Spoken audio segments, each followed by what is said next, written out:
Hello and welcome, everybody. This is a SMPTE Standards webcast with the title, What is Immersive Audio and Why is it so cool? I am your host, Joel Welch, SMPTE's Director of Education, and I'd like to welcome everybody. Thank you for taking time out of your schedule, and this is very popular. We haven't had the kinds of numbers for attendees in a webcast for quite a while. So I do appreciate the amount of interest in this particular topic, and I think you'll all recognize the speaker when we get to him. I do want to do a little bit of housekeeping, though, if you don't mind, just in case this is your first time with us. Anyway, the series of webcasts are interactive. We cover SMPTE standards, and we typically try to find the ones that are most of most interest to people. And I think the registration figures for this one also point that this indicate that this is a very popular topic, and it also we don't have too many audio webcasts, so I'm glad to see that. It is a complimentary benefit to everybody. We open these up to the public because we want SMPTE to want everybody to know what important work SMPTE is doing in the area of standards. And as with the outcome summary meetings, they're recorded and they're published on the SMPTE website. But also on YouTube as well. Our guest speaker today is very special. He's a good and long-time SMPTE friend. It's Mr. Brian Vessa, Sony Pictures Entertainment. He is also founding chair of SMPTE TC 25 CSS Cinema Sound Systems. With that, Brian, let's turn the floor over to you. I'll turn my webcam off now, and the floor is yours. All right. Can you all hear me okay? Hopefully so. We can indeed. Okay, great. Well, hello, everyone, and thank you for attending this webcast. I think this has been a long time coming. We've been working on immersive audio standards for quite some time. Anyone that has been involved at all knows that. And so I'm very happy to be able to show you some of the stuff today and give you a first look at what we're up to and what immersive audio is and why it's so cool. So I am founding chair of this Cinema Sound System Committee, and we actually put this committee together because there seemed to be a need in the industry to start attending to sound. SMPTE and other organizations of its type does quite a bit with imaging and all of that, and they do a fantastic job. Hasn't been a whole lot with sound in recent years, and so it was really great to be able to put together this committee to actually start addressing sound in cinema, and then from there, of course, looking toward sound for the home and other things like that. So put this together. What is immersive audio? You may have heard that term. And why is it so cool? You know, and as the byline for the webcast said, you know, there's immersive is one of these terms you probably heard, you know, everybody banding about and having in their commercials, and everything's immersive. It draws you in, it surrounds you. And so what does that really mean for audio? And we're going to take a look at that today. And hopefully by the end of this, you'll get a pretty good idea of what that is and why it is so cool. So welcome, and I'd like to start off here by giving you what I call the itinerary of where we're going to be going. We're just going to do a quick review of some sound and audio basics to kind of set the floor. We'll take a look at some of the traditional cinema sound fields that have been with us for quite a while, and then we'll get into the basics of immersive audio and SMPTE 2098-5, which details quite a bit. We'll look at some of the current sound systems that are out there, and then we'll take a look at the standards that we've done, and then we'll get into 2098-1, which is the metadata, which is really the kind of the whole foundation for how immersive audio works. Talk some about why it's so cool, and a little bit about IMF and how immersive audio is coming into the home. there's a little delay here, so I have to get used to the delay. All right, so a little bit of basics here. Sound, as a term, is actually a disturbance in a medium that can be perceived by hearing and thus is audible. So it has to be, you have to have a medium like air or water or something like that. Sound has to travel through it, and it has to get to your ear, and you have to hear it. Audio, on the other hand, even though it says audio and you would think it would mean audible, it's actually not audible. Audio is an electrical or digital data representation of that sound. Typically, you convert sound into audio by a transducer such as a microphone and convert it back into sound by a transducer such as a loudspeaker or a headphone. Audio in and of itself can't be perceived by hearing and therefore is not audible. So it's an interesting conjunction of terms. An audio file is audio data represented in a defined format such as .wave, MP3, things like this that you find all the time. And so that audio file contains a representation of audio that can then be played in real time or processed by digital signal processing in the background to convert or to do other things. And this is quite a bit of how digital audio works and how it's kind of been beneficial to our society. And we look at a few other things. Sound system, of course, we've all heard of that. And it's my definition of that is that it's a collection of audio processors and transducers that takes an audio input and applies some processing and outputs sound. And a sound field is an acoustical space. So if you're sitting in a place and you've got speakers around you, you have the acoustical space that you're in right there by hearing all those different speakers coming at you at the same time is called a sound field. And the traditional sound fields that we've all been accustomed to up to now are two-dimensional in the horizontal plane. We've basically got, sides and front. So a couple other terms here. A sound field configuration is an arrangement of speakers that convey that sound field. A channel, which is something we've all heard of, it's a collection of audio samples today. Everything's digital, so I put it in audio sample term. You collect audio samples, they're sequenced, they move, they're intended to delivery to a single loudspeaker or an array of loudspeakers or maybe to some headphones. And a sound field group is a collection of these audio channels that are meant to be played out at the same time through that sound field configuration. So these are just kind of some setup terms to get us involved here. Traditionally in cinema, we've kind of gone from a progression of like way back when we had one little center speaker behind the screen, and that was talking to us, and we had mostly dialogue, and then we had some music and things, and everything was pretty much center, and then we graduated to stereo, then graduated to LCR, left, center, right, behind the screen. In the Cinerama days, when the screens were really, really huge, we had 5 speakers behind the screen. They called that the TADEO sound system, and then there was 70 millimeter and a couple of versions of that. And we had kind of, starting with Star Wars in 1976, a new format came out where they were actually able to put sound directly onto the film in surround. So you had the left, center, right, and a mono surround channel, which is those speakers that you see on the walls when you go to the theater. From there, we graduated to 5.1, which is very typical, and everybody probably knows what that is. Left, center, right has 2 surrounds and a subwoofer.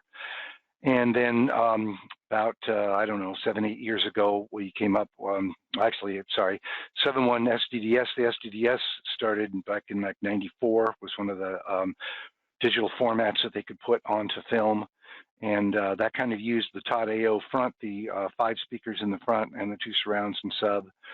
6.1 was that with a center speaker added to the back. And then finally 7.1, which has split side surrounds from back surrounds. So these are all important foundations because these are really the bed also for immersive audio.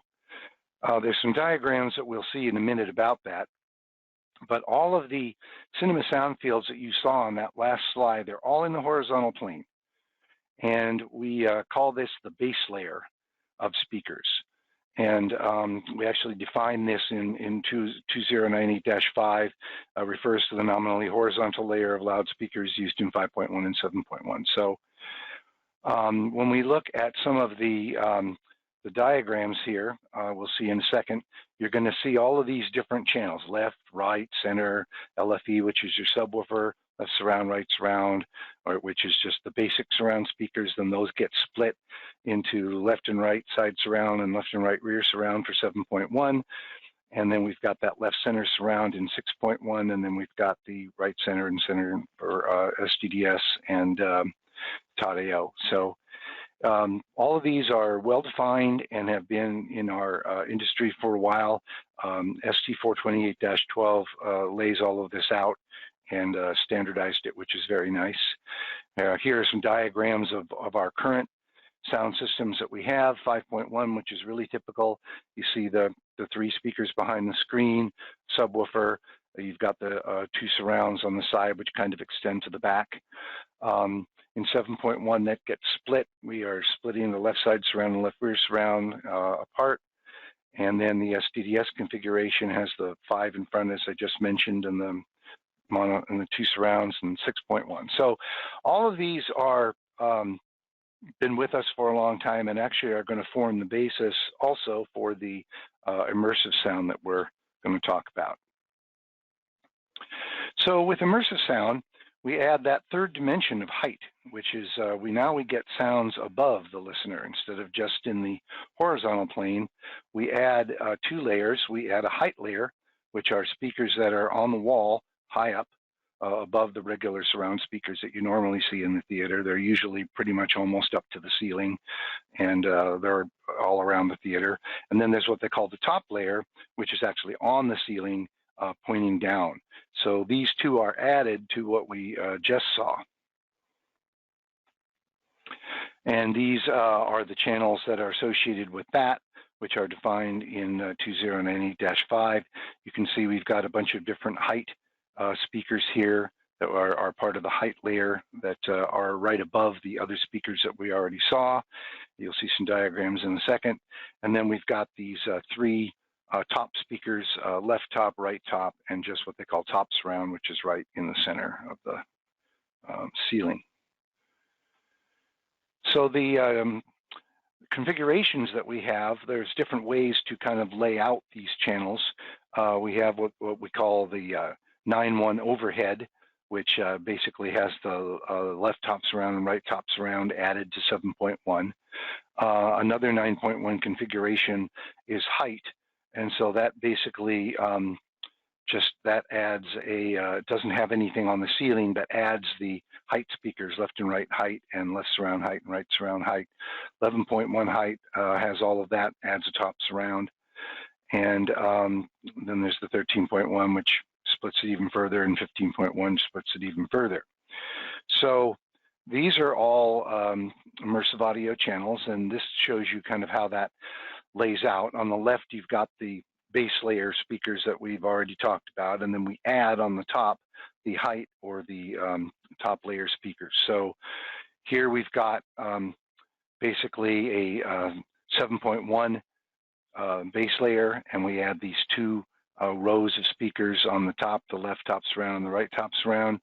In this configuration, we basically have a 5.1 base layer, and we add 4 sets of speakers above, but not on the ceiling, just the height.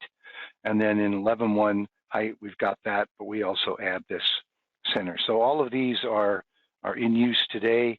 And in addition, we've got some new sound systems that are taking advantage of 13.1, which uses a 7.1 base layer and then adds additional speakers on the top, and 15.1, which splits that even further. So it's kind of exciting that there's all these different configurations and they're actually in use, so it's cool. What I'm going to show you here is just a few pictures of some sound systems that are in use now that take advantage of what you just saw on the speakers. The first one that came out was called Iasono, and this had speakers all around the auditorium. At the initial Iasono system didn't have any speakers on the ceiling, but recent ones have put speakers on the ceiling. But this used wavefield synthesis to surround the listener, and it was a very, very convincing 3D imaging. It was a great, really cool system. It still exists, not really in cinema, but it exists in like large halls and exhibition places. And this is just a diagram that shows how that's laid out. We also have the NHK 22.2 system. This was actually standardized a long time ago in 2006 and is in use mostly in Japan, but in some other places. It's actually so it was originally set up for broadcast, but they now have it for cinema. And that shows kind of how that's laid out. Then we have the RO3D system, which is basically the 11.1 or 9.1 system that we saw before. And this is how that's laid out. You can see how the speakers are set. They've now come up with a kind of their next generation system, what they call ROMAX, that uses those 13.1 and 15.1, and they've even defined some other configurations since then. So this is kind of their newest system. And we have the Dolby Atmos system, which most people have probably heard of. This is a classic 9.1 OH system, which has all the speakers on the walls, and it's got the 2 rows on the top. And of course, speakers behind the screen that you can't see. So this is a very popular system that's going right now. Looks like Joel may have some questions here. Let me just finish just these last couple slides on our diagrams here. That shows the Dolby Atmos layout, and then we also have one from DTSX, which I think should be coming up. Yep, and you can also see it similarly uses speakers on the wall, has height layer, and has speakers on the ceiling. So yeah, this might be a good place to take some questions. Go ahead, Joel. Okay, thank you. We have 2 questions. One from our good friend Bill Hayes. He says, "Hi, Brian. When you talk about the horizontal plane, is that plane tilted to match the rake of the theater, or is that unnecessary?" It actually is tilted to match the rake of the speaker. I mean, for example, here, the rake of the theater. This is a typical picture, but you can see it in others. This is a slant seating theater, and yes, you can see that they do. The idea is that it's horizontal with respect to the listener, right? So it's not literally horizontal like straight across, but as the listener perceives it in whatever seat, it's horizontal to them. Okay, thank you. The second question is from Jim. Jim says, when 25 CSS was formed, it was at a time it was at the time an extensive report was issued by SMPTE that acknowledged many of the standards being used by us in the theaters were incorrect, including calibration methods. Why have none of the broken standards been fixed? What calibration standards are available for Atmos and Aura 3D installations? That's an excellent question. We're actually in the process of updating some of the current standards to accommodate immersive sound systems. That's a work in progress right now. As you may know, that we went through and put together 2 documents, 2096-1 and -2, that were published last year, which gave a step-by-step procedure on how to calibrate theaters. And those weren't really meant to say that the standards that had been in place before were wrong. This was just a way of actually detailing a step-by-step procedure on how to get there. So those documents, I think, were great advances in understanding how to calibrate a theater, and we are in the process of doing amendments to accommodate the immersive sound systems and what particulars need to be thought about when calibrating an immersive system. Thank you. That's all we have for now. Okay, great. Well, thank you for those questions. So I'm going to move on to the second part of immersive sound.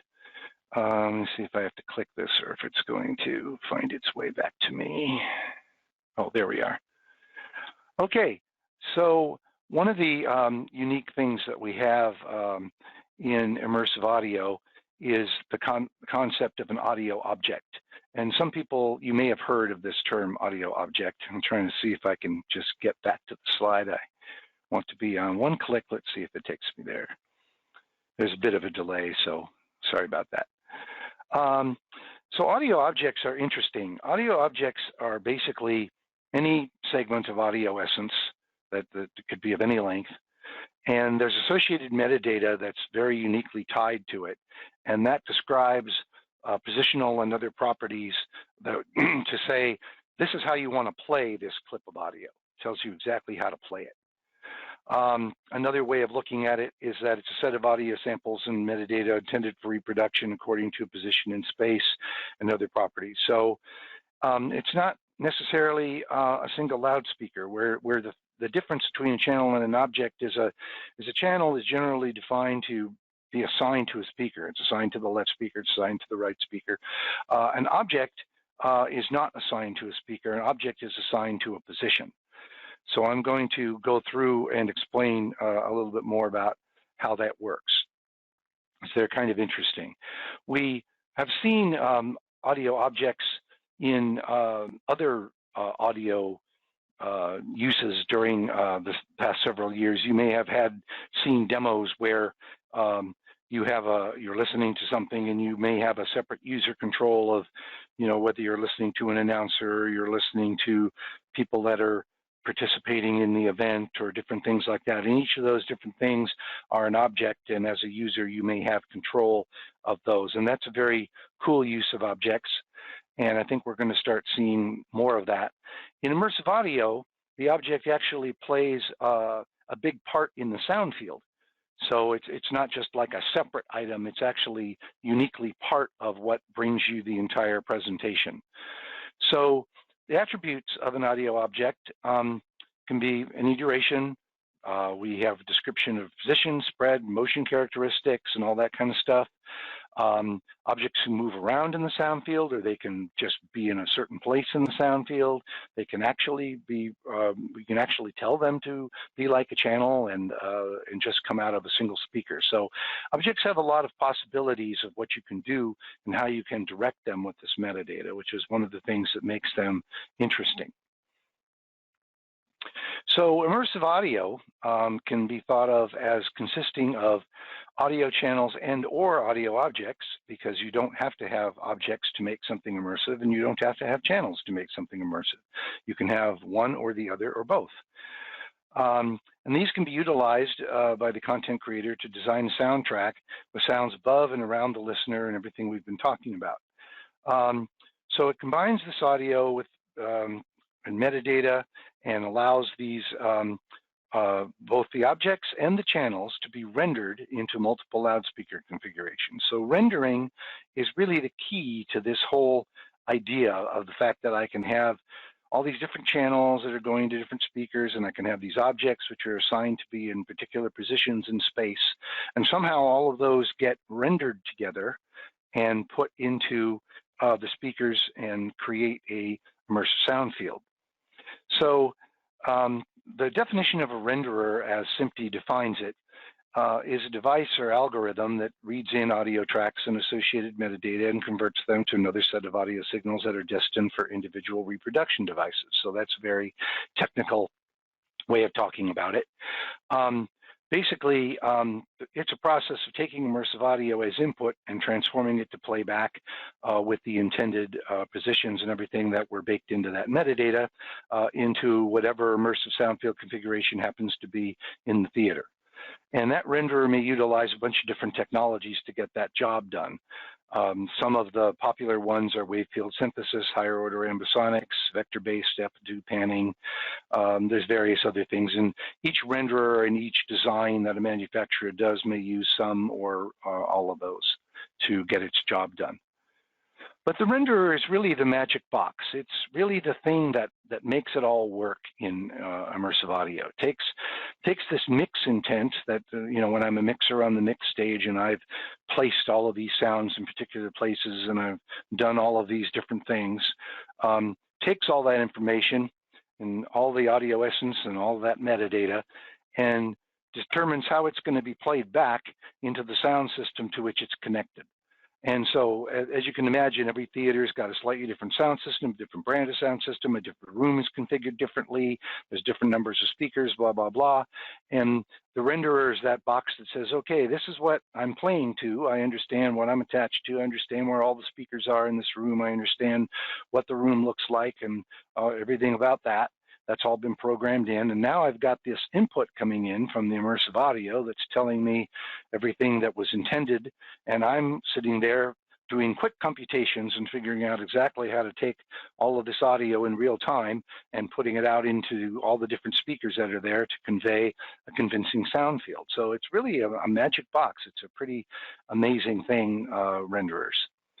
The thing about rendering systems today that are out in the field is they only accept one audio distribution format and are designed for one type of sound system. So we took a look at that situation in SMPTE and saw that we had a little bit of a problem. The industry, we have an issue in the industry that you kind of have to mix and distribute for every one of these different sound systems that are out there. So you have to do these multiple mixes, make these multiple DCPs, and you have to do all this stuff, and it's really not a sustainable model. There's really a lot of work and time in there, and you really can't say that you're getting any return on investment for that. And theaters who purchase immersive sound systems can only play the content that's mixed and distributed for that system. So I think theater owners are a bit hesitant to make the investment, so we don't see as many immersive audio theaters as we'd really like to. So SMPTE took a look at this when it first started coming up back around 2013, and we started to study it, and we began to create standards in early 2014, and we kind of looked at the whole thing. It's a very complex issue. There isn't just one little piece of this pie. There's a lot of aspects to the pie that needed to be addressed to achieve some sort of interoperability. So we formed a working group to address kind of the big picture, and then we assigned a bunch of different drafting groups to create standards. And we've been working steadily on those standards, and we have some that are about to be published, and that's why we're having this webinar today, to kind of give everybody a heads up on what's coming. The goal of all of the standards work was to create a single immersive mix which uses any set of tools that can output a SMPTE standard delivery bit stream. So it could be any brand as long as they can output this standard delivery bit stream.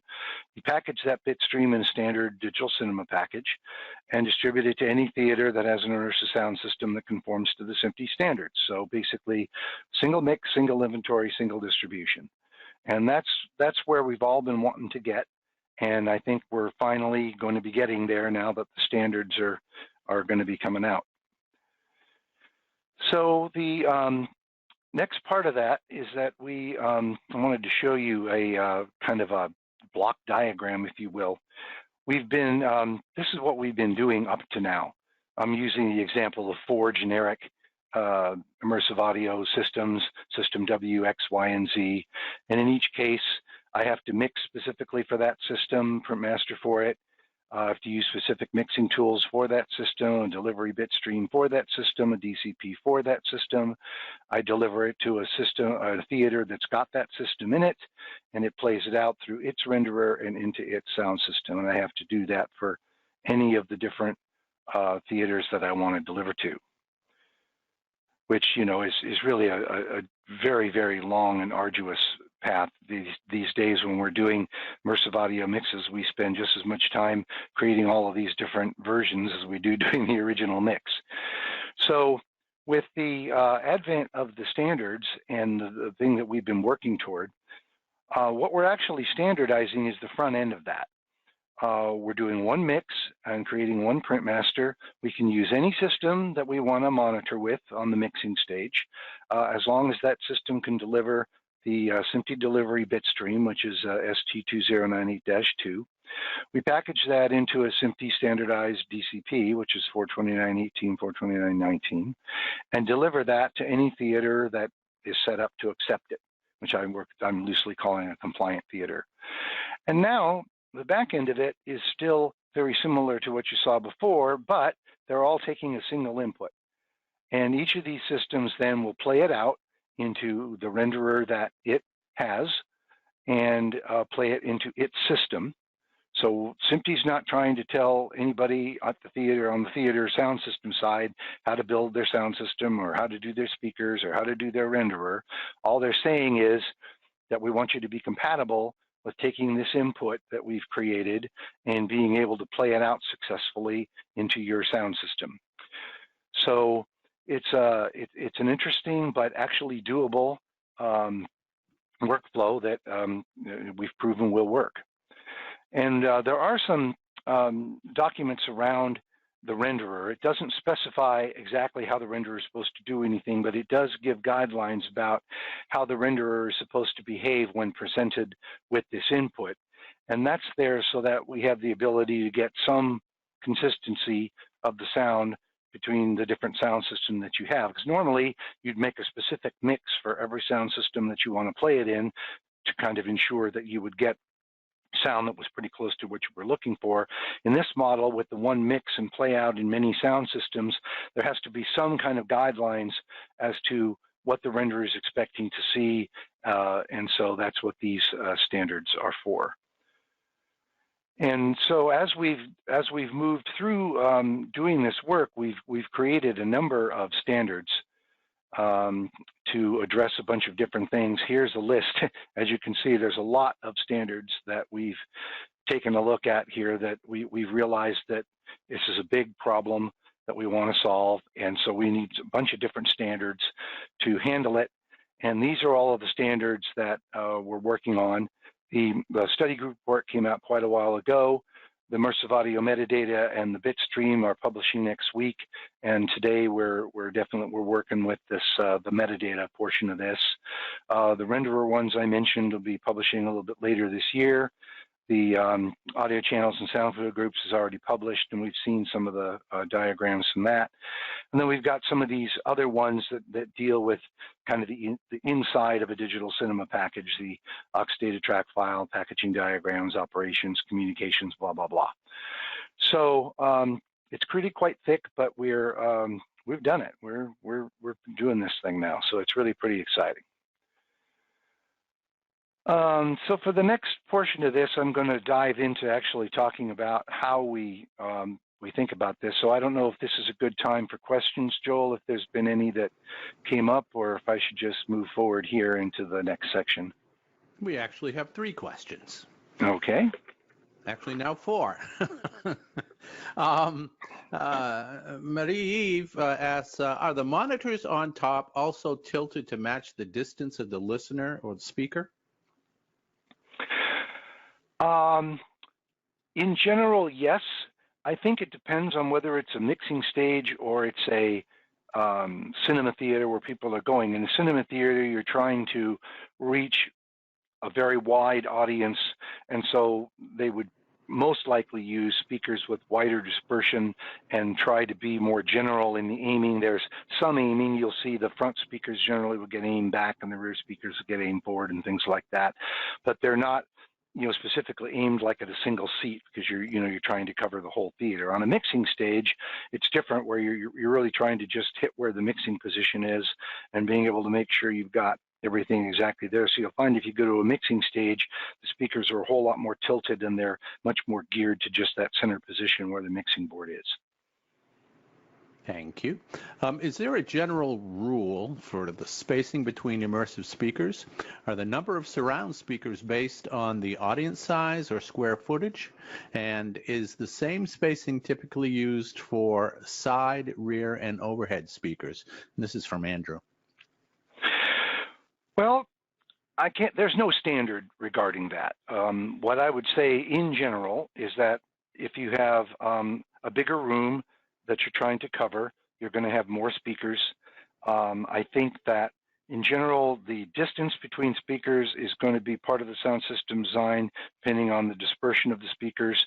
If the speakers are too close together, you might think that gives you a fine gradation of where something may be placed, but the downside of that is that the patterns coming off the speakers are going to interfere and actually cause some phasing. So there's quite a bit of design that goes around each one of these systems to determine the room you're trying to fill and the space and how far apart they should be and what the dispersion characteristics of each of the individual speakers are. So we have some great system designers out there that are dealing with all of those issues.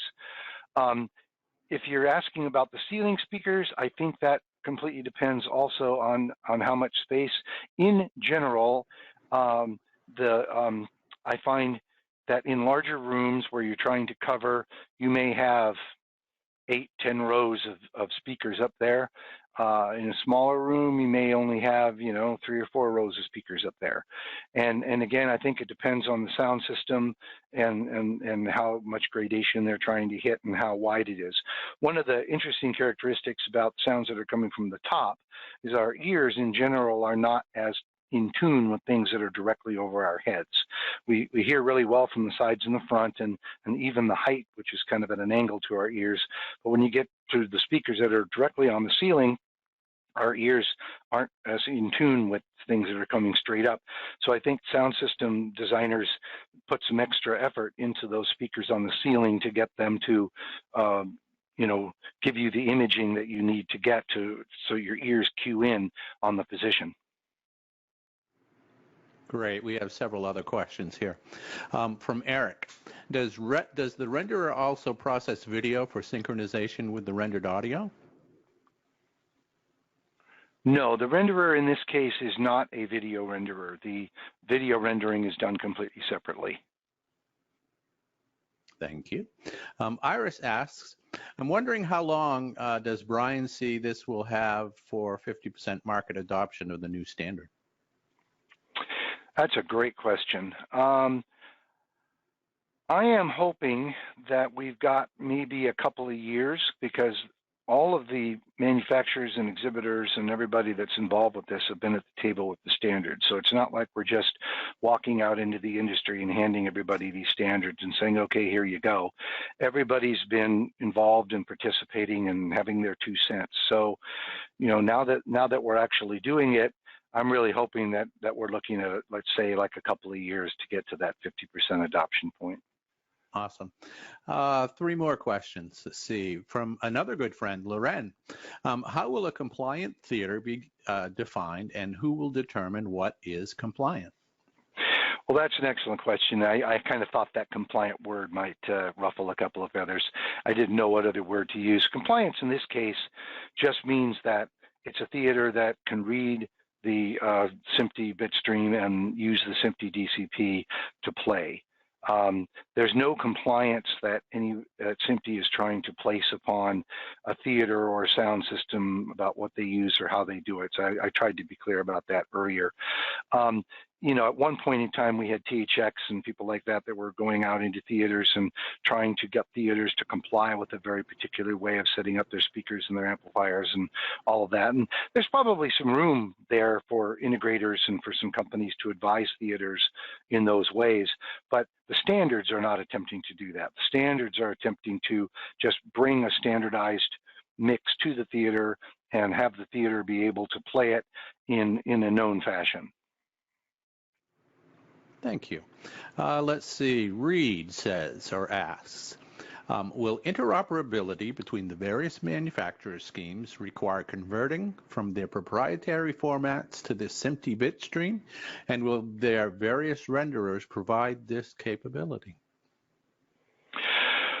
Well, I think that there is going to have to be, probably, I'm guessing a software, but possibly a firmware change to the systems to be able to accommodate this new bit stream that's coming at them, rather than the bit stream that they may have initially been designed for. That said, I think all of the manufacturers, again, have been at the table while we've been working through these standards, so they all know very well, what the bit stream's about and what it's conveying and how it's doing it, and there's all kinds of testing that everybody's doing and whatever. So I think that the actual, when it comes down to it, conversion, will probably be in the form of some kind of software update, possibly in some cases a firmware update if it's an older system. But I don't think it's necessarily going to be a situation where all of a sudden we have to tear out the sound system and put in another sound system, right? I think the manufacturers are going to use the rendering that they already know and just kind of change the front end of it to be able to accept this standardized signal. Okay. How about we take one more question and then we have a couple more that we can save for the next break? Okay. Okay. First of all, Loren says, thanks, Brian. But let's see, our good friend Angelo says, will any theater testing and certification standards and test tools be released? You know, I want to say yes to that. It wouldn't be done probably through SMPTE, although SMPTE may. I am in discussion about some possible test tools that SMPTE might be able to put together for testing systems. But right now, we're looking at other industry groups such as ISDCF and other things like that the people who are in the business know. And we're trying to think about some test materials that might be generated either within that group or made available through that group. The SMPTE store may also do something, but I'm not expecting that really as quickly. I think that more likely we'll start to see test materials from ISDCF or some of the independent test tool manufacturers who are also, of course, been very involved with the standards. I'm sure they're interested in putting out some materials like that. And the testing aspect is very important as we do this rollout of trying to get the theaters to switch over and eventually rolling out to where the studios are going to just be sending out this one DCP. Of course, there's going to be quite a bit of testing. And I expect most of that testing to be outside of SMPTE using like groups, like I said, like ISDCF and other groups like that.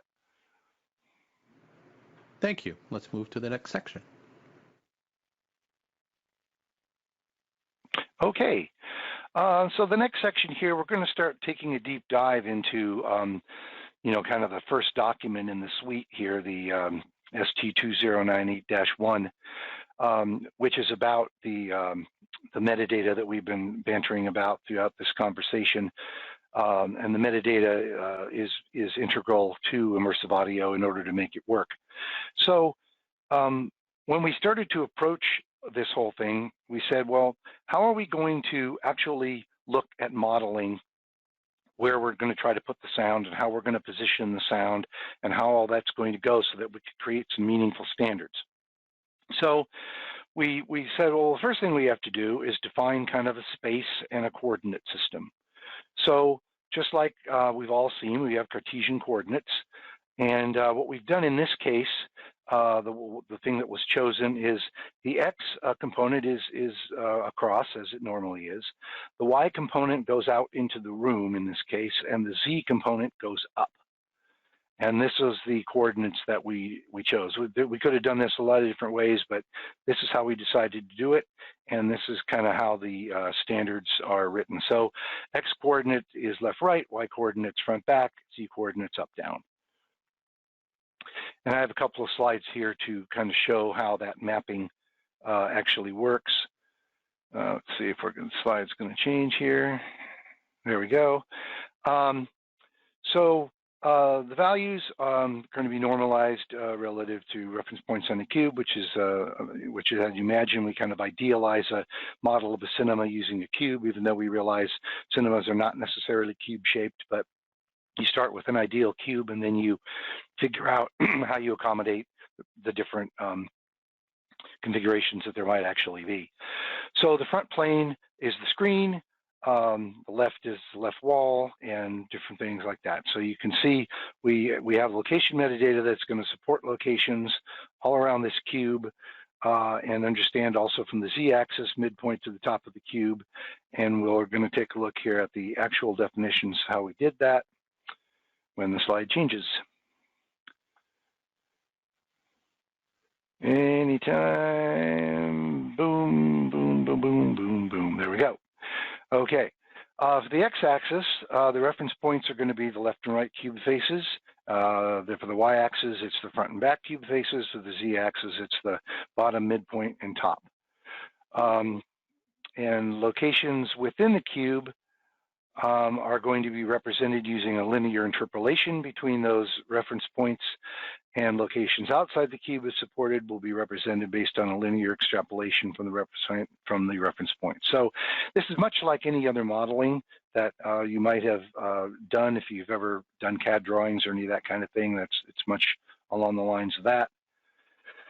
And I believe I've got a cube picture coming up here. No, that's the next one. Okay, so this is the actual definitions that are kind of stated in the document about what the origin is. It's set to the bottom left front corner of the cube.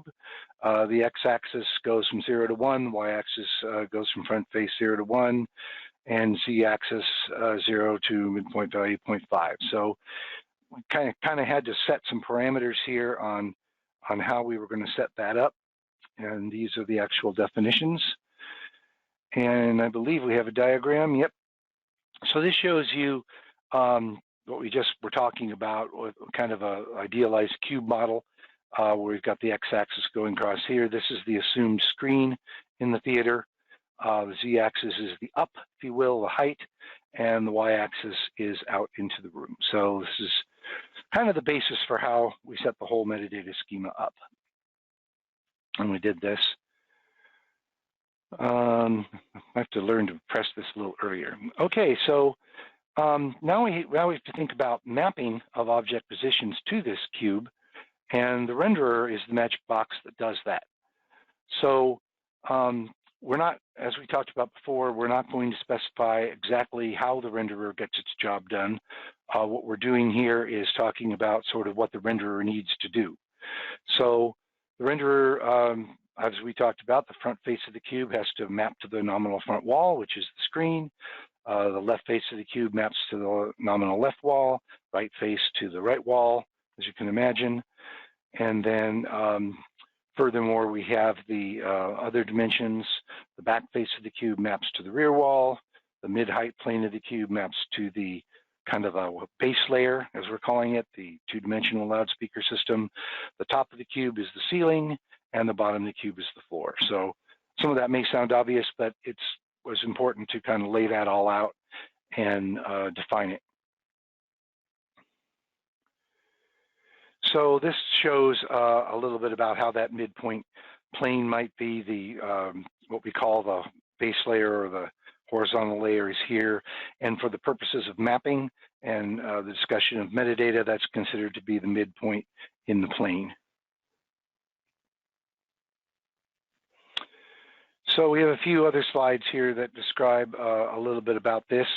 We have an example here on how we would take an idealized mapping to a cube and how we would actually map that into the cinema in real life.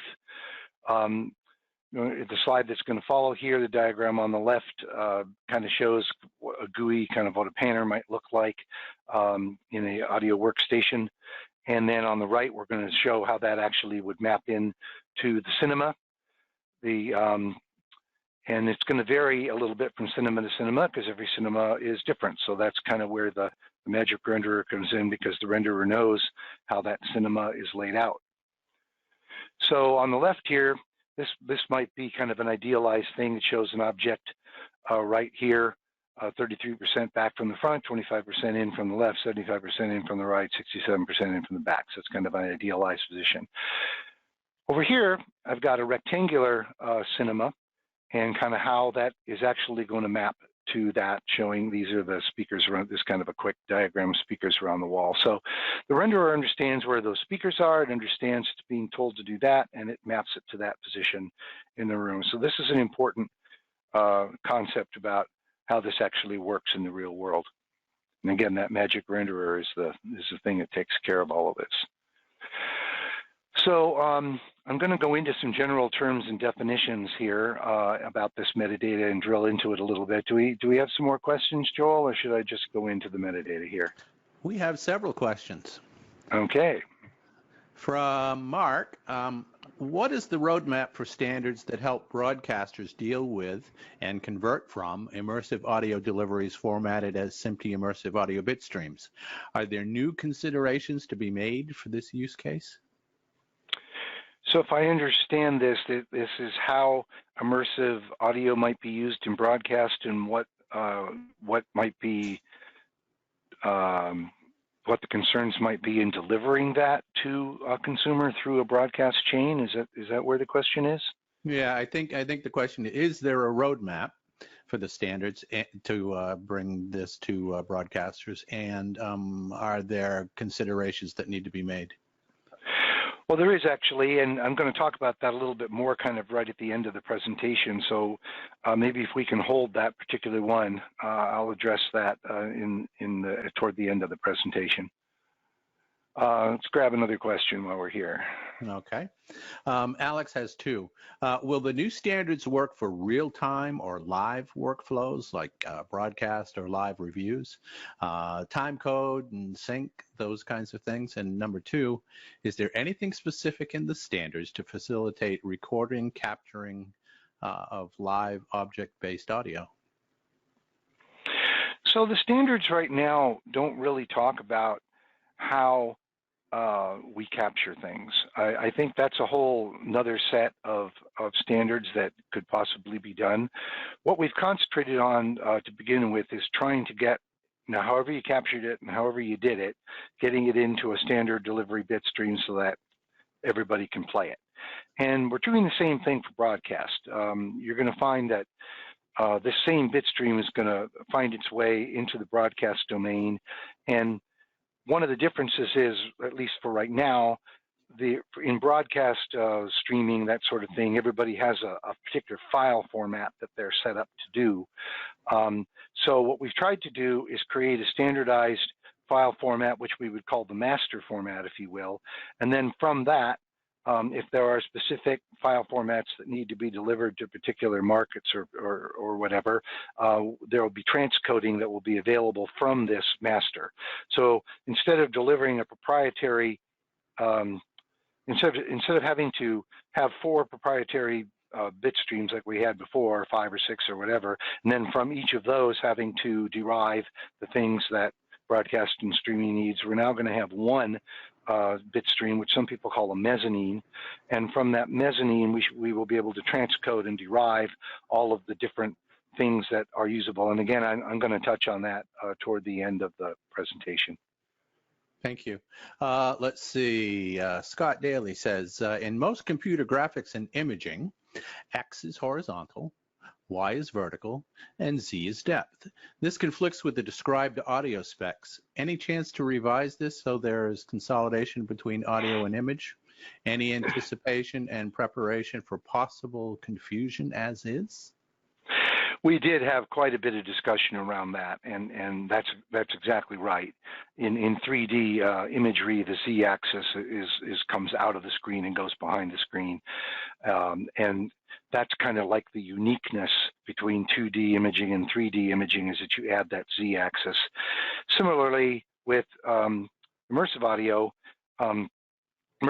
worked on an XY horizontal, so we were already out into the room, even with standard sound, if you will.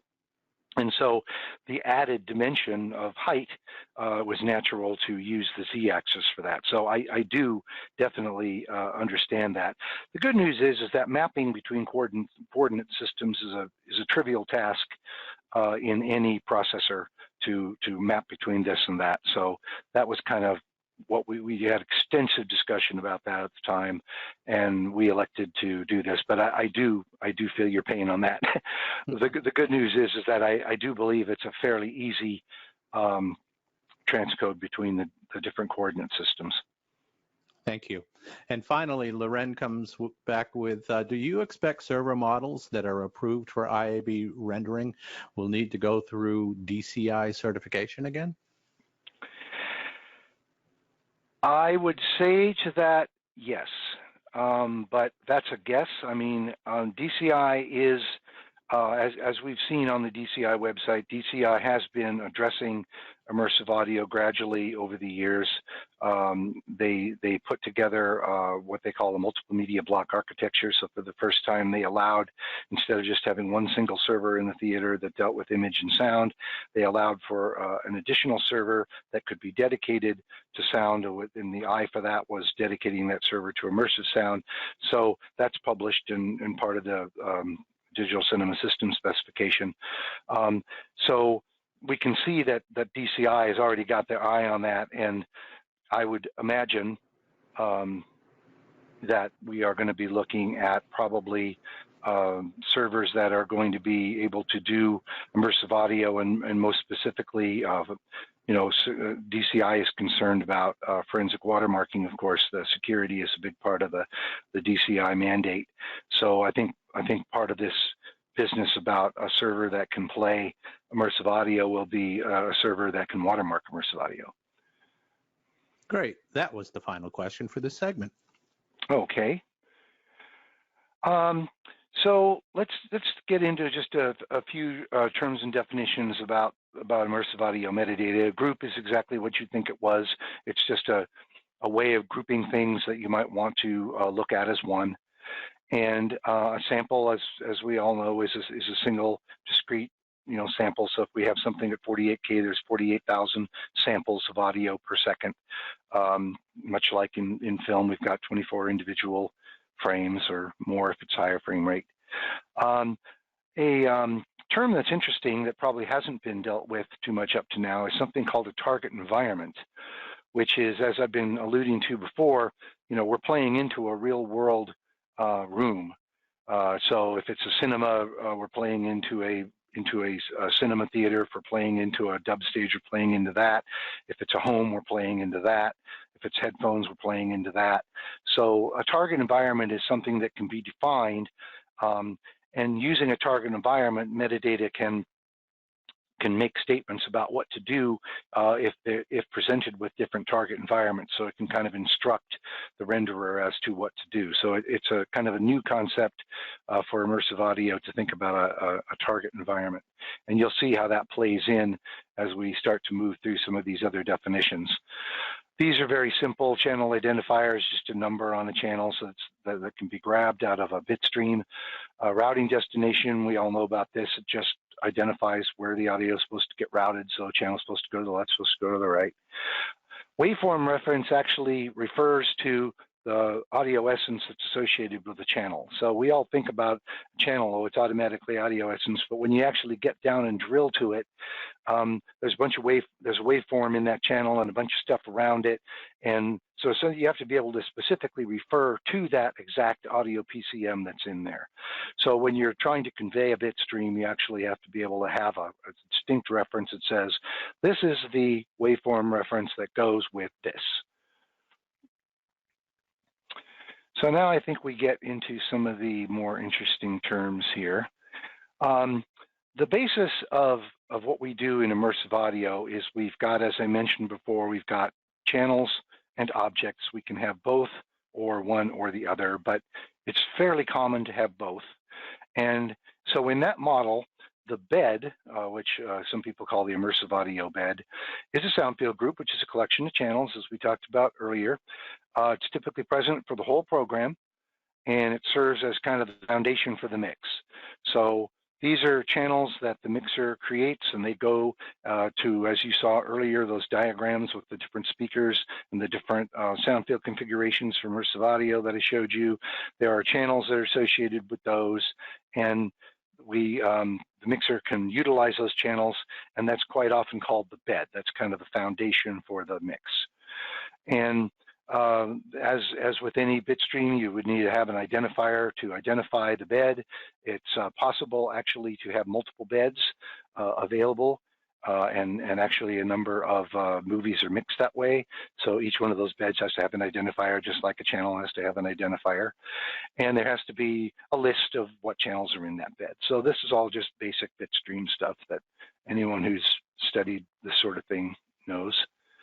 The bed is interesting because it, like I said, it's sort of the foundation of the immersive audio. Before you even get into objects, you've kind of got a foundation to work with.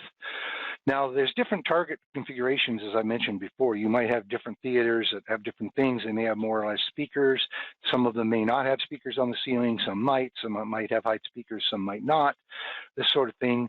And so as part of the metadata, we allowed a content provider to say, well, if it doesn't have a particular something, I want you to remap it like this. And so you can specify a particular set of coefficients that say okay, here's a set of values. This is how much gain we should apply to each of the channels to generate each of the outputs. And we may not have ceiling speakers, like I said, so we may have to put those into the side speakers. How do I do that? So this is something that's very specific, something that a content provider can actually get in and be nerdy and say, this is how I want you to do it. In practice, I don't think it's used that often, but we allowed for it.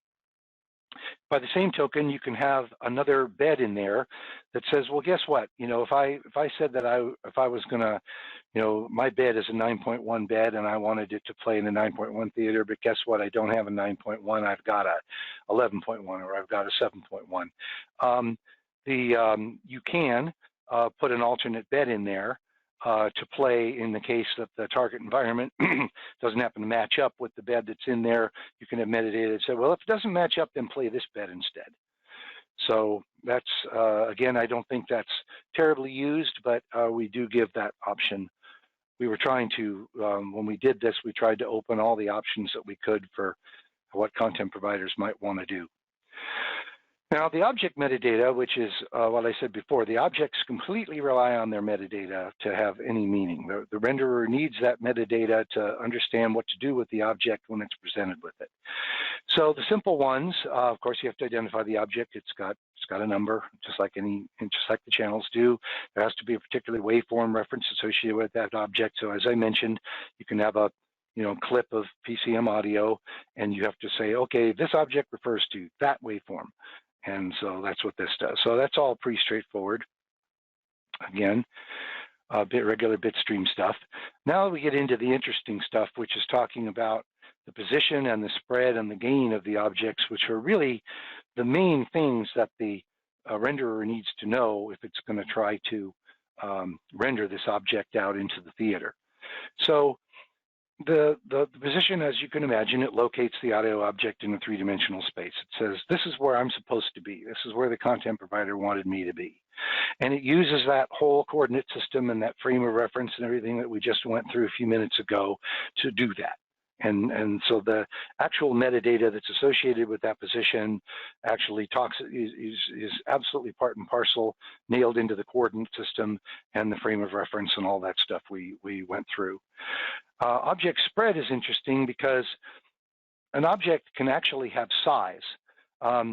If an object is very, very small, then it appears to come from a very, very defined space, one like little tiny space in a whole room.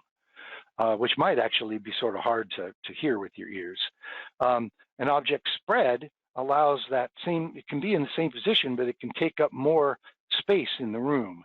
And actually, what that really means is it's being played out of more speakers, but what it's trying to do for your ears, it's trying to allow you to feel that object as having more side to it, more spread.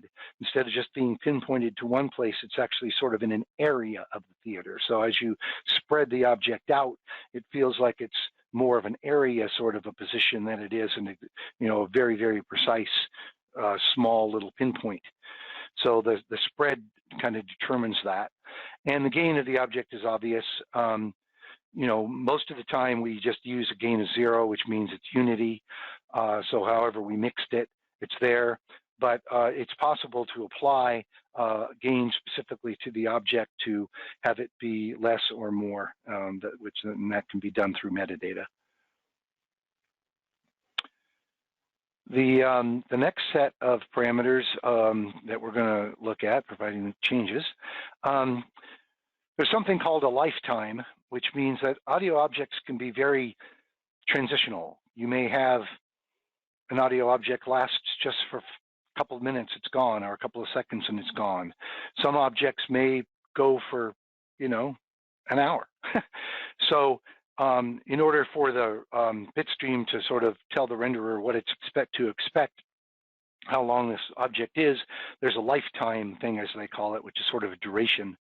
And it's an optional thing, but it allows the renderer to kind of get a heads up on how long that object is actually going to be part of its life. And the object audio description is basically saying, hey, what is that object? What does it have? Is it a dialogue? Is it part of music? Is it part of effects? What is it? So I think that's pretty straightforward, but very important because the objects need to be associated in the right way. Now, here's an important thing that that pretty much comes into play with objects. You may have heard in the term decorrelation, and it kind of means, okay, well, things aren't correlated, right? They're decorrelated. What does that mean exactly? So the literal definition that we came up with is that it refers to processing a source signal used to reproduce an auditory event to alter their relationship while maintaining the original sound for each individual signal. So I've got several signals, and the question is, are they correlated signals? Do they have an exact relationship? Or is there a process being done to decorrelate those signals so that they don't have an exact relationship? But if I was to look at each individual signal, each of those individual signals maintains its particulars that it had before. So there's kind of a general description, which isn't really part of the definition, but that we wrote to kind of give people an impression of what this really means. So the received sound image when producing an audio object across two or more speakers in immersive sound can be extremely localized or can be very diffuse depending on whether the source signals representing that audio object are correlated or decorrelated. If you reproduce a sound with correlated signals, then the sound is very locatable, very much there, it's easy to pick out with your ear. If you reproduce a sound with uncorrelated sources, it kind of does a particular sort of a diffusion and makes it so it's not so much like you can pinpoint it, but it feels more like you know that it's kind of there and it's kind of over there, but you can't really pinpoint it. So that can be called a decorrelation effect. And that's actually an effect that's used quite a bit in sound design in immersive audio. So I wanted to get that understood a little better. We have another thing called snap, which is really, I think, not well understood. The literal definition is that it kind of indicates the degree to which the preservation of timbre has priority over the preservation of position. And so it has extreme values. So basically on one side of the value, it preserves the timbre, and on the other side, it preserves the object's position. So what does that really mean? What that means is if you're in a room and you got the loudspeakers kind of wherever they are in that room, and let's say that the metadata says, well, put the sound over there. And there doesn't happen to be a sound speaker anywhere near that. So now what should the renderer do? And so the snap tolerance gives it some direction about what it should do in that case. It can be advantageous to reproduce it in a single loudspeaker, which will preserve its timbre a whole lot better than trying to spread it amongst a bunch of speakers. But we can also say, well, I'm not so worried about the timbre. I think I'd rather just make sure it's exactly in that spot. So in that case, the object's going to snap to the nearest loudspeaker that's near the position that it was told to go. And so that's why they call it snap. It actually, instead of like being kind of between 5 loudspeakers, it snaps to a single one of them so its timbre will be better.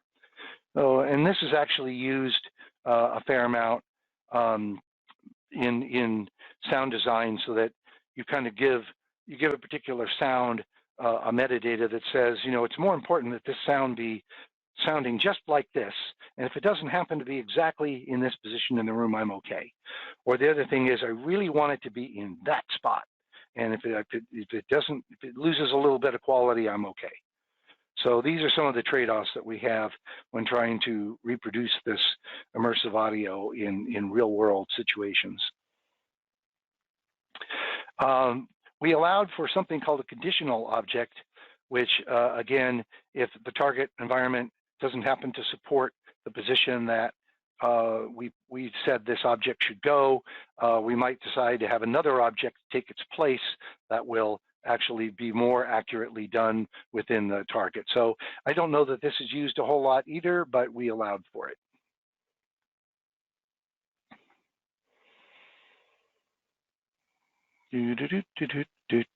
Okay, getting toward the end of this little section of metadata.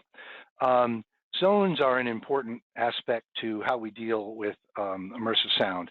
A zone, as you can imagine, is an area, defined region within a listening environment, just like you might have, particular zones in your house or zones in, your alarm system or something like that.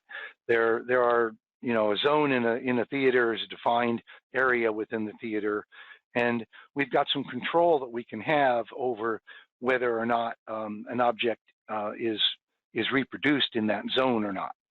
So if there's some zone control parameters that have been defined, and what that basically does is it says, if I put this in there, I'm not going to allow this object to go into that particular zone. Even though the metadata might say, put it over here, another metadata can say, well, put it over there, but don't reproduce it in that zone. And that allows for some more particular panning and placements within the theater. So the renderer, when you take a renderer and you commission it to a theater and you tell it, okay, well, I've got all of these speakers here, you also can put zones, or you can define zones of those speakers into the renderer, so the renderer sort of understands those zones. That's all a pre-programmed thing. Generally, those should be configured as non-overlapping partitions, so you don't have a single loudspeaker in more than one zone. And zone gain, as you can imagine, just represents the degree to which the zone is included or not included. And so we defined a table of zones that the metadata would be able to address in the theater. I'm sorry, I'm one slide ahead of myself. So there's, I wrote this to try to help a little bit with the idea of why we would bother with zones. When an object is intended to be located in a particular place, or if an object is being panned around the room in a specific way, it may be advantageous to not allow it to be reproduced by all of the possible loudspeakers that the renderer has available. For example, when panning from the rear overhead into the front, like if you're doing a flyover from a spacecraft or something, the pan may sound closer to the intention if the side speakers are excluded. So it might be better if I just use those rear speakers and the top and height speakers and then, over to the front. If I didn't exclude the side speakers, they would probably come on because they're sort of part of the cube, and the renderer would probably map some of the sound to those side speakers. So I can specifically exclude those zones from that pan. Another example, if I want to have an object that really sounds like it's exactly straight up, like very high up, I might be better off excluding the height layer and only use the top layer of speakers. And the zone metadata allows for those zones to be turned off. In practice, the graphical user interfaces that we have for panning when we do immersive mixing, there's usually modes, as they call them, or different sorts of panning types, and under the hood, those are actually using zone exclusions as part of the panning algorithm, which are invisible to the user. But a lot of these panning rules will tell you, oh, pan it just exactly. I'm only going to do this. I'm only going to do that. That's actually sticking this zone metadata into the bit stream when it does that. So it's a very important thing to know and have. And this chart here shows you the different zones that we defined for the different things, the base layers and the heights and the different combinations.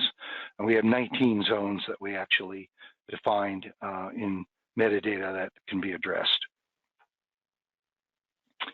I think that is the last bit of the actual metadata. I'm going to go through some slides now about immersive audio in practice and how we bring it to the home and broadcast and things like that. Is this a good place for questions, Joel, or should I just finish up the last slides here? Well, we have a couple of questions if you don't mind taking them. Okay. Before I read the questions, I would like to ask our guests to kind of hang around a little bit at the end of the presentation. I will place the link to the online feedback form about this webcast so you can tell us about your experience. I'll put it in the chat box, and in exchange for your feedback, we'll provide a PDF of slides that Brian has presented today. Let's see. First question comes from Mike. Is the object metadata extensible? Extensible? Is that the question? Meaning that we can, yes, it is extensible.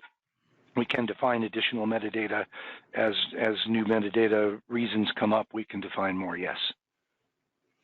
And Norm asks, is there metadata for priority? In other words, if a renderer can handle 56 objects, but the stream has 88, how does the renderer determine where to draw the line? Well, I don't think there is a line there. I mean, if it's a the way that the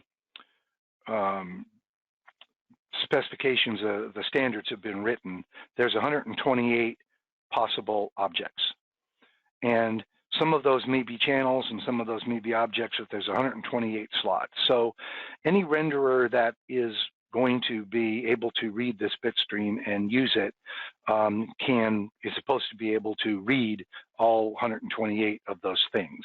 Now, what it does with it, and depending on the sound system that it's attached to, really is not a question of how many objects or prioritizing the objects. It's mostly these things I've been going through about the target environment and the conditional beds and the rechannelizing coefficients and all of that sort of stuff. So the renderer makes decisions based on the metadata it's given. So if it's given these kind of things that I've been going through about, the what ifs, if you will, if the target environment's different than the target environment that the metadata is targeting, the renderer is supposed to map that into the speakers that it actually has. So the two choices are, well, there's three choices. There's either some coefficients that tell it how to do that have been supplied. There's an alternate object or conditional object, as they call it, or a conditional bed, or the renderer just does it by the way that it's been programmed to do it by the manufacturer. I hope that answers the question. Thank you. I think it does. And that's the last question for this segment. Okay, great.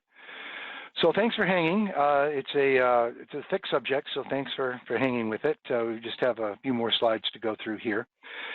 This is what I call immersive audio in practice. So here's a screenshot of a workstation Pro Tools session that is actually a mix session to actually create immersive sound, immersive audio. And these right here are three stem beds, or three beds. They happen to be 9.1 beds.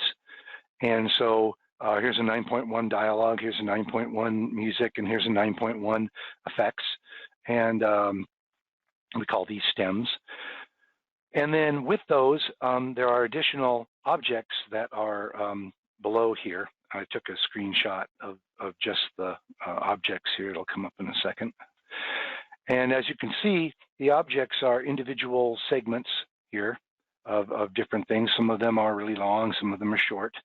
And it might be a little bit hard to see in the diagram, but these little lines that are going through here are automation that have been, that the mixer does to tell these objects what to do.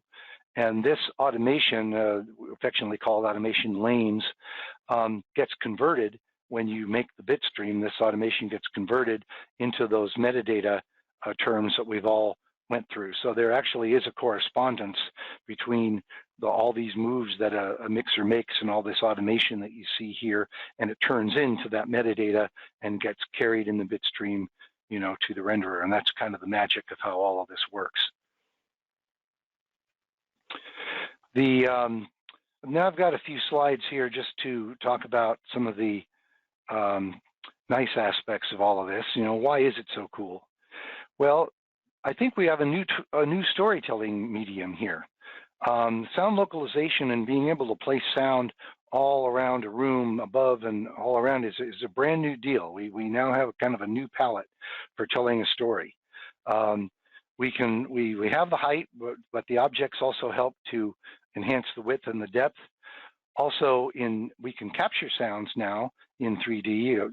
Those of you who are into doing field recording know that there are microphones now that have heights and can stack, or you can build your own kind of arrangement of microphones, and you can record all of these things in nature and then bring them back and get them reproduced in theater, similar to how you recorded them. So it's really thrilling to hear that actually done in 3D space. Sound designers and mixers, of course, have a larger space to design, move sounds, tell the story. The moviegoer kind of gets literally immersed. They can be right inside the action, depending on how the content providers elect to build the soundtrack. Instead of just having the movie be there on the screen and I'm in the audience watching it, I can actually be brought inside the action and have the sound be around me.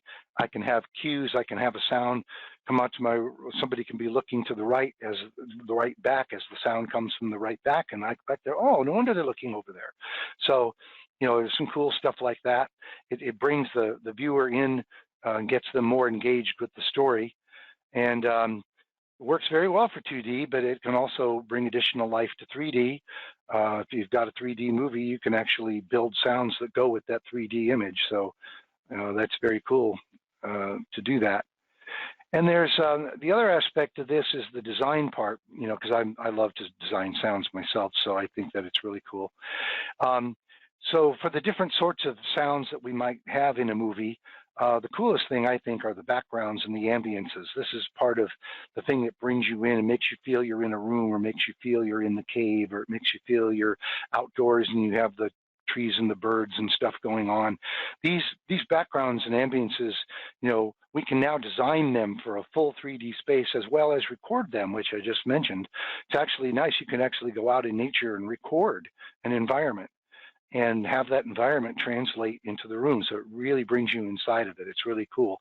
And then as I go from scene to scene, now I'm outdoors, now I'm indoors, now I'm in a cave, now I'm here, I can completely change this 3D environment and really kind of get you involved with what's going on in the movie. It's really cool. It's what I call designing for the point of view. Music has an entire new thing you can do. I can either try to get totally realistic and take the recording room, and I can put microphones up on the top while the orchestra's recording, and I can take that whole thing and bring it to the sound stage, and you can hear just like it was in the orchestra when it was happening. Or you can go a completely different route and you can just design some very unique sound fields for your music. Some mixers like to take the woodwind section and make an object out of that, and take the percussion section and make an object out of that, and the violins, blah, blah, blah, and move them around the room. I was listening recently to Frozen, and I noticed that they really did that in that movie, and it was really cool. So that's what I call like a virtual sound stage. You kind of create that. Sound effects, of course, are obvious. You've got, your flyovers, pass-bys, whooshes, all that sort of stuff. Plus, you've got like room treatments, as I call them. So like if you're in a room and you can actually have the reverb on dialogue, reverb on Foley, and local effects fill the whole 3D space, so you feel like you're in there in the room while those sounds are being done. And similar with dialogue, you can treat the dialogue for the location that you're in. You have this possibility for offstage dialogue, which I just mentioned, like sounds that are coming from the back right or something. Of course, the obvious PA and stuff like that. You're in a room, or there's PA system stuff, you put that up. That's very typical. Sci-fi, of course, is using a lot of processing on dialogue, but we're starting to see that a little bit more in drama as well. So I think it's a very cool thing. We've got like hundreds of movies mixed now in immersive sound over the past 5 years. Almost all of what we call the tentpole titles are now natively mixed in immersive audio. So that means from the very beginning, they are all designed and are mixed in immersive. And then from there, you derive the 5.1 and the 7.1 formats for the other theaters.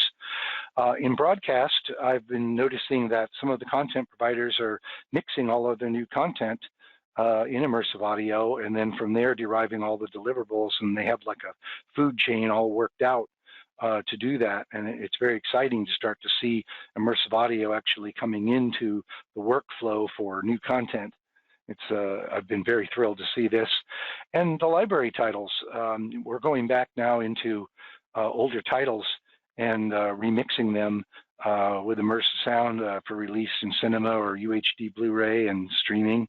Our studio's done a number of them, and I know that other studios have done them too. And it's really, the UHD Blu-ray is a great premium presentation because you've got the 4K picture that go on the newer TVs, and then you also get the immersive sound. So it's really a step up in presentation. So I think it's really cool. And let's see. I promised to talk a little bit about bringing this into broadcast in the home. You may have heard of the interoperable master format, which was standardized by SMPTE in 2003. This is a digital format, essentially for video mastering, if you will.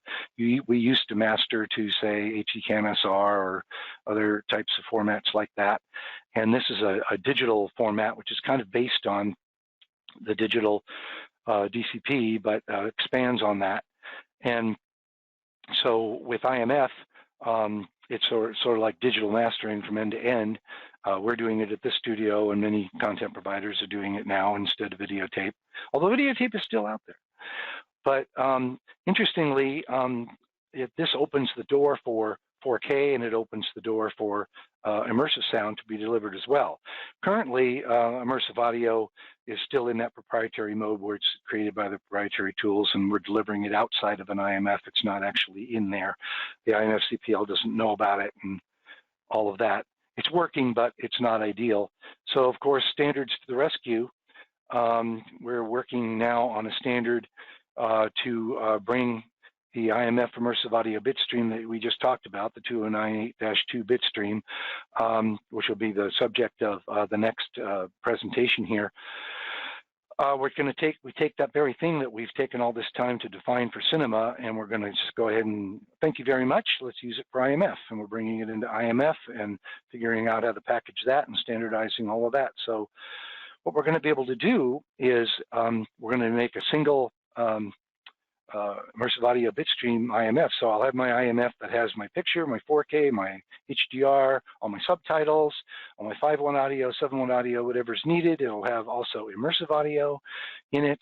And then from that, we can just using basic transcoding, we can create all of these different deliverables, the immersive audio deliverables that we're seeing in the industry now, True HD, DTSMA, C4, MPEG-H, Dolby Digital Plus. There's a host of others, and so we'll start with one, as I tell you, the mezzanine immersive audio file that'll be in the IMF and be able to play. And from that, we can convert all these other deliverables that can be used for streaming and all these other markets. So it's very exciting that now that we've kind of turned the corner on the cinema, we're able to quite readily jump in and get our masters done and pre-ready for broadcast and streaming and everything else. So we're going to have a future webinar that'll take a much deeper dive into IMF, but I wanted to make a mention of that, because I think it's quite exciting. And in the home, as some of you may know, we've got the UHD Blu-ray, there's over-the-top, there's streaming that have embraced immersive audio now. A lot of home AVRs can play immersive audio. Smart TVs are starting to be able to play it. You can go down to Best Buy or any place and buy an immersive speaker system, a sound bar now.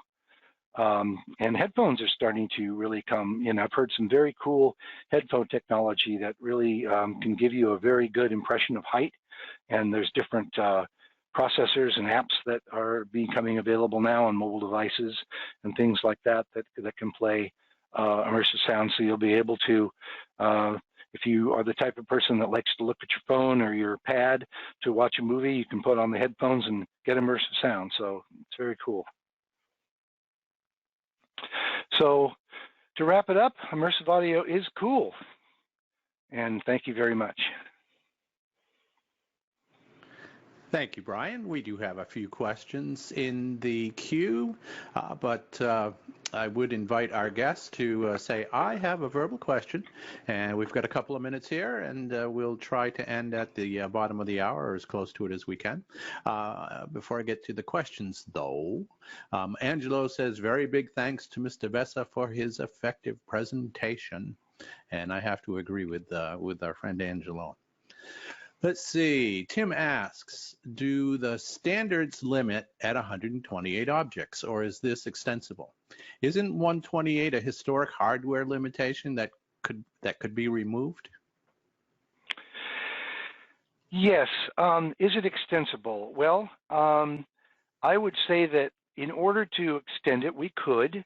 It would. I think if there becomes an industry driver where we start to see immersive sound systems that really would benefit from more objects than that and reasons to have more objects, I think we could probably go into the standards and start to look at that. But we actually made a decision at the beginning to kind of draw a line in the sand for our first set of standards and say, 128 is a pragmatic model. We have a lot of examples of that in the business right now. Let's start with that. And then over time, if we need to extend it, yes, we will be able to extend it. But obviously there's ramifications to that because a lot of hardware will need to extend and a lot of other things. But the standards themselves, all of SMPTE standards, or almost all of them, are designed with extensibility in mind. So like I said, we drew a line in the sand at 128 here, but if there does become business needs, then we can start to look at that, and we can do it. Great. Iris asks, let's see, it's a question about terminology. Do you see immersive audio, 3D audio, and spatial audio interchangeable? Well, in a way, yes. I think immersive audio is something that's very specific to a way of conveying a 3D space using the objects that we talked about and the channels that we talked about. And so audio, as we know, is a method of conveying something so that it can be output as sound. Spatial audio is something that basically happens because it's usually something that either happens through headphones or it happens through a speaker system where there's particular DSP processing that does things to the reproduction at the time. So it's not really part of the audio that's being brought there. It's actually part of the playback system. So it's an example of 3D, but it's not exactly interchangeable. And 3D audio is more of just a really generic term. So I would say that immersive audio is a form of 3D audio, yes. Okay, great. For our guests, just to let you know, I have put a link in the chat box to the online feedback form that will automatically redirect you to a PDF of slides, but we do have a couple of additional questions here, so please hang with us. I'll leave the room open after we ask these questions and close. Let's see, from Ken. Will the immersive audio mastering specification for the current IMF also be written for the broadcast IMF once the broadcast IMF specification is complete? I would say yes to that in general. What we're doing with the IMF right now is defining a method of wrapping the 209-2 bit stream, which is the same one we're wrapping for cinema, how to wrap that for IMF. So I think that's going to be a fairly generic thing that should be able to be used in various different IMF applications. It's not specific to one application. Thank you. And our final question is from Alex. Is there part of the standard that deals with metadata compression and encryption? Is there a part of the standard for sending metadata bit streams over SDI?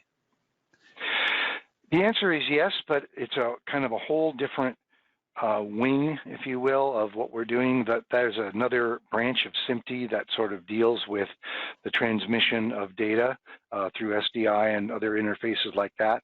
And yes, they are attending to that. The stuff that the Cinema Sound Systems group is doing and whatever is very much just based on, determining the format and the bit stream and the delivery and all of that. For cinema, but when it comes to actually transmitting that stuff through interfaces and SDI, there's another branch of SMPTE that's dealing with that. So the answer is yes, but it's just a different area of SMPTE. Great. To your comments about broadcast IMF apps, Andy Q says he agrees. He says that's our plan for the broadcast IMF apps. And also, in closing, Ken says, thank you. This was an excellent presentation. So thank you, Brian. And you're most welcome. I would like to agree with Ken. You have a very pleasant presentation style. I enjoyed it very much, and I hope our guests did.